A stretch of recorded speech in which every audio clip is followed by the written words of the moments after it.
नागपूरच्या घटनेनंतर नाशिक पोलीसही सतर्क झाले आहेत। शिवाजी चौकात होणाऱ्या रंगपंचमीला पोलिसांनी विरोध केलाय।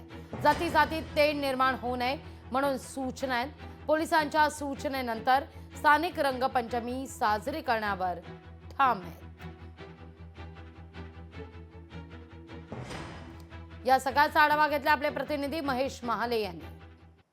संपूर्ण भारतात धुळवड साजरी केली जाते, मात्र नाशिकमध्ये होळीनंतर 5व्या दिवशी रंगपंचमी खेळण्याची परंपरा आहे आणि या रंगपंचमीचं विशेष आकर्षण असतं ते म्हणजे पेशवेकालीन राहाडी।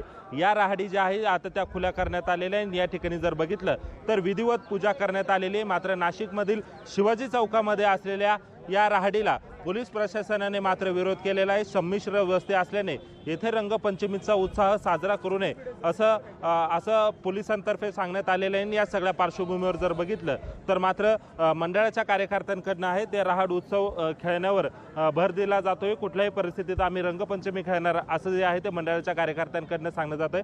काका काय सांगणार? खरं तर रंगपंचमीच्या उत्सवाला पोलिसांनी तुम्हाला परवानगी नाकारलेली, मात्र तुम्ही या उत्सवावर ठाम आहात।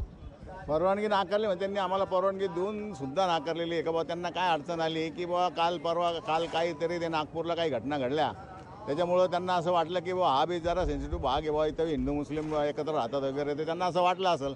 तेव्हा त्यांनी लगेच तातडीने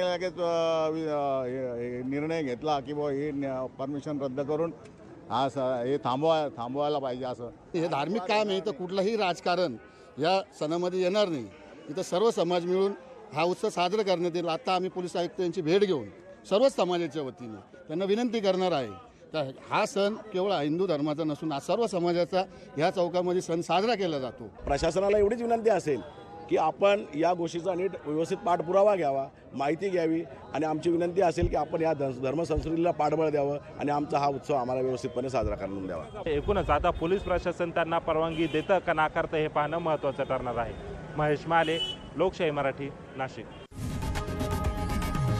लोकशाही मराठी ऐका, पहा, जागरूक रहा।